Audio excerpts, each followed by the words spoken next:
สวัสดีน้องดีต้อนรับเข้าสู่รายการหรือว่า Channel Money AI เนาะที่จะมาเว้าถึงเกี่ยวกับสาระดีๆเนาะเรื่องเกี่ยวกับเทคโนโลยีหรือว่าการให้กำลังใจเนาะวิธีการดำรงชีวิตต่างๆเดี๋ยวเฮาจัดให้อยู่ใน Channel ของพวกเฮานี่ผู้ใดที่ให้เข้ามาเนาะก็อย่าลืมกดไลค์กดแชร์เนาะหรือว่า Subscribe ที่ช่อง YouTube ของพวกเฮาได้เนาะแล้วก็ท่านสามารถติดตามรายการของพวกเฮาได้ทาง2ทางหนึ่งคือ Facebook Fanpage เนาะและก็ SoundCloud เนาะ Podbean เนาะและก็ YouTube Channel นั่นเองส่วน YouTube Channel อย่าลืม Subscribe ในเด้อเนาะเพื่อเป็นกำลังใจให้แก่พวกเฮานะหาสิ่งดีๆมาเล่าทุกท่านได้ฟังกันต่อเนาะมื้อนี้เฮาจะมาเว้าถึงเกี่ยวกับการให้กำลังใจตนเองเพราะว่าหยังเพราะว่าข้าพเจ้าได้พบเรื่องนึงขึ้นมาเนาะเกี่ยวกับคนที่มาเรียนอยู่ต่างประเทศเนาะไปเรียนอยู่ต่างประเทศว่าซั่นซะจะมีอารมณ์หนึ่งของการมาตามอิฐก็คือคิดฮอดบ้านของตัวเองนะคิดฮอดบ้านของตัวเองบ่มาตามอิฐปึ๊บอาจจะปรับตัวบ่ได้เนาะแล้วก็อาจจะมีอารมณ์ที่แบบว่าข้อยต้องเฮ็ดแนวใดต่อไปข้อยมาอยู่นี่ข้อยบ่เคยบางทีข้อยอยู่แบบบ่ที่บ้านเกิดเมืองนอนมันสบายน่ะและบัดนี้ออกมาอยู่ต่างประเทศเนาะที่เฮาบ่ได้รู้จักหยังเลย1ก็คือภาษาเนาะ2ก็คือการดำรงชีวิตเนาะวัฒนธรรมที่แตกต่างกันเลยเนาะแบบนี้เฮาจะให้กำลังใจตนเองแนวใดเพื่อจะสืบต่อดำรงชีวิตต่อไปเนาะในสังคมใหม่เนาะในประเทศใหม่บ่ว่าจะเป็นผู้ที่ไปเฮ็ดเวียกบ่ว่าจะเป็นผู้ที่ไปร่ำเรียนต่อนั่นเองเนาะ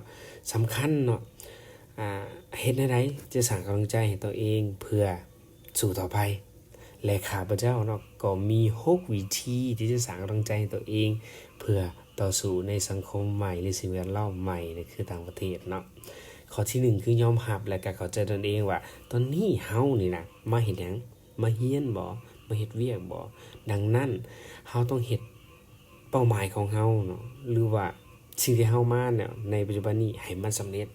เนาะเพื่อหยังเพื่อจะกลับไปบ้านแบบนี้และข้อที่2คิดถึงเรื่องราวที่ดีๆในชีวิตของตัวเองเนาะบ่ว่าจะแม่นการนี่ก็การการไปหลินไปเที่ยวบ่หรือว่าอีหยังสักอย่างที่มันเป็นความรู้สึกดีๆน่ะของเฮาน่ะคิดถึงตัวนั้นดีกว่าเนาะมันจะช่วยเฮาดีขึ้นเกิดถึงโมเมนต์ดีๆที่มันเห็นเฮามีความสุขเนาะมันก็จะช่วยเฮาคลายความโศกเศร้าของใจตัวนั้นไปอีกและข้อที่3เนาะ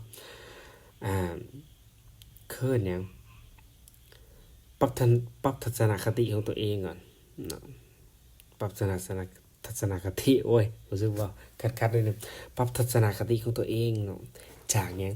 จากด้านลบเนาะกลายมาเป็นด้านบวกก็คือเอามาต่างประเทศได้เฮาก็จะฮู้ในวัฒนธรรมอื่นเฮาฮู้การลงชีวิตเฮาได้เห็นการพัฒนาของเพิ่นหรือว่าได้เห็นวิธีการลงชีวิตเนี่ยเป็นบทเรียนของเฮาแบบนี้เป็นต้นเนาะคือด้านบวกเมียนและข้อที่4เนาะใช้เวลาอยู่กับเขาเนี่ยคนอ้อมข้างหรือว่ามีหมู่บ่หรือว่าไผก็ตามเนาะที่อยู่อ้อมข้างป้าเป้ออิหยังที่เป็นพี่น้องบ่อยู่ต่างประเทศหรือว่าบ่แม่นพี่น้องกับหมู่คู่จะไปเรียนนำกันกับกระชวนเขาไปเที่ยวเนาะไปเล่นแบบนี้เป็นต้นอยู่นำกันได้ร่มหมู่ร่มคู่เฮาก็จะหายความโศกเศร้าไปเนาะอันนี้ก็เป็นข้อที่4และข้อที่5หาสิ่งที่เฮ็ดให้เฮาหัวเนาะหัวหรือว่าหาอิหยังที่มันตลกๆนะบ่ว่าจะแม่นการเบิ่ง YouTube บ่เนาะที่เป็นรายการตลกเนาะหรือว่าอ่านหยังก็อ่านเรื่องตลกแบบนี้เป็นต้นมันจะเฮ็ดให้เฮาคลายความโศกเศร้าไปเฮาก็ได้หัวเด้เนาะยังต่อยังคือนี่ก็ต่ออายุอีกเวลาหัวแต่ละเทื่อเนาะและข้อสุดท้ายเนาะเฮาต้องหากิจกรรมอันอื่นเพื่อเฮ็ดเนาะข้ามเวลาอิหยังไปต่างๆนานาคือข้าพเจ้าเนาะแต่กี้ข้าพเจ้าไปเรียนอยู่ต่างประเทศกันส่วนหลายค่ะสมมุติคิดฮอดบ้านน่ะอาจจะแม่น1ก็คือไปยังหลินบ่ไปออกกำลังกายเนาะเล่นกีฬาต่างๆนานามันก็เฮ็ดให้เฮาคลายความเหงาคลายความโศกเศร้าไปแบบนี้เป็นต้นเนาะบ่ว่าหรือว่าจะไปเบิ่งหนังบ่เนาะดังนั้นเนี่ยดังนั้น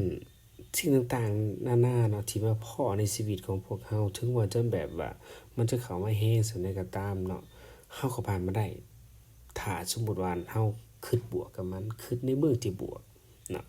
เบื้องลบคิดบ่ก็คือกันเนาะแต่ว่าคิดว่าเป็นบทเรียนแต่ว่าเบื้องบวกหยังเอาบทเรียนจะมันมาใช้เนาะนี่คือข้อคิดของมันเฮามาในสิ่งแวดล้อมที่ต่างเนาะสังคมที่ใหม่มันคือเป็นบทเรียนให้เฮาพัฒนาของเฮาให้เฮาเนาะมี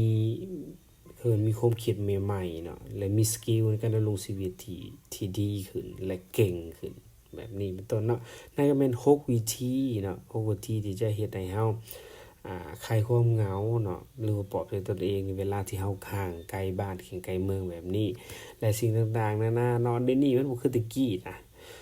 เดี๋ยวนี้มันมีแบบเทคโนโลยีทันสมัยเนาะเวลาเฮาคิดฮอดไปเฮาก็โทรหาก็ได้เนาะเห็นหน้าหรือว่าเว้าจาต่างๆนานามันก็ได้เหมือนเดะเนาะมันก็บ่หมายความว่าเฮาจะบ่แม่นคือแต่กี้นะคือแต่กี้ข้าพเจ้าสิติดต่อมาก็ยังยากเนาะแต่กี้ค่าโทรศัพท์ก็ยังแพงแหละสิโทรอินเทอร์เน็ตนี่ก็บ่มีตอนนั้นตอนเริ่มมีโทรอินเทอร์เน็ตก็ได้ไปเสียเงินโทรคือกันเนาะเพราะแต่กี้รุ่นนั้นรุ่นบุกเบิกว่าซั่นซะโอเคครับว่า ทบทวนคืนเนาะใน6ข้อวิธีให้กำลังใจตนเองเนาะเวลาที่แบบว่าความรู้สึกบ่ดีเนาะในการคิดฮอดบ้านคิดฮอดเมืองว่าซั่นซะข้อที่1เนาะยอมรับและเข้าใจตนเองเข้าใจสภาพการเลยว่าเฮาเป็นจังไดเนาะมานี่เพื่อหยังแบบนี้2เนาะคิดถึงเรื่องราวที่มันดีๆในชีวิตของเฮาเนาะที่ผ่านมาสิ่งใดดีๆคิดถึงตัวนั้นเนาะมันสิเฮ็ดให้เฮาคลายความโศกเศร้าเหงาใจอีกอันหนึ่งเนาะ2สามารถแม่นปรับทัศนคติของเฮาเนาะเกี่ยวกับการมาต่างแดนน่ะว่ามันให้หยังในเฮาแหน่เนาะเป็นสิ่งที่ดีขนาดใดเฮาต้องเบิ่งในเบื้องลบเนาะเบิ่งบวกแล้วก็ที่4เนาะใช้เวลาอยู่กับคนรอบข้างเนาะอยู่กับคนหลายๆพยายามอย่าอยู่ผู้เดียวจะแบบว่าโง่เหงาเศร้าใจปานนั้นไปแบบเห็นลอยๆไปคิดนั่นน่ะอยู่คนเดียวเนาะ5เนาะเพิ่มอารมณ์ขันในกับชีวิตเนาะแล้วก็ข้อที่6เนาะหากิจกรรมอื่นๆเฮ็ดเนาะตัวนี้ก็เป็น6ข้อที่จะช่วยให้ท่านเนาะคลายความโศกเศร้าเหงาใจไปหวังว่าทุกท่านคงจะนำตัวนี้ไปลองใช้เบิ่งเนาะข้าพเจ้าก็ตะกี้ก็ใช้คือกันเนาะแต่ว่าเขาจะบ่ฮู้ว่ามันเป็น6ข้อ7ข้อแบบนี้เพราะว่าเขาจะใส่ไปแบบว่าคิดปึ๊บอันนี้อาจจะเฮ็ดให้เราแบบรู้สึกดีขึ้นเนาะก็เลยมาใช้ไว้แต่ว่ามื้อนี้ข้าพเจ้าลองไปค้นเบิ่งมันมี6วิธีตัวนี้ลองไปใช้เบิ่งมีหยังก็อย่าลืมคอมเมนต์กันเข้ามาเนาะอ่าถ้าผู้ใดมีวิธีอื่นอยู่ในใต้คลิปตัวนี้แล้วก็อย่าลืมเนาะมีหยังที่ให้เฮาแบบซอกหาข้อมูลใหม่ๆหรือวิธีหยังต่างๆนานาก็อย่าลืมคอมเมนต์กันเข้ามาอยู่ในช่องทางที่ข้าพเจ้าได้เว้ามาก่อนนี้อย่าลืมถ้าสมมุติคลิปนี้มันโอเคเนาะพอดแคสต์ตัวนี้มันฟังแล้วได้อย่าลืมกดไลค์กดแชร์ Subscribe ให้ช่องของพวกเราเด้อ Money AI ขอบใจบ๊ายบาย